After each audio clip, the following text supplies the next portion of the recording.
në mënyrë po thuaj totale, por e njëjta situatë është gjithandej. Nuk është vetëm juglindja, problemi është që është bllokuar korridori 8.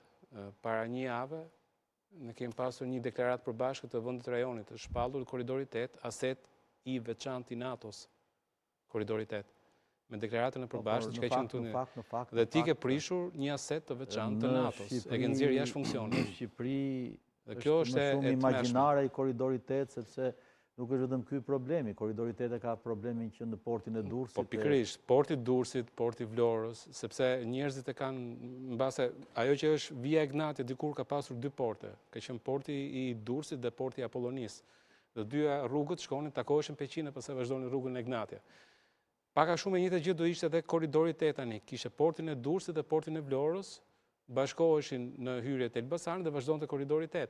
Problemi është që ti i ke nxjerrë jashtë funksionit, portin e Durrësit po e kthen në real estate, portin e Vlorës po e kthen në real estate, pra po i nxjerrë jashtë funksioneve të tyre për përpunimin e mallrave apo për ajo që i shërben si port hyrëse dhe dalë e mallrave.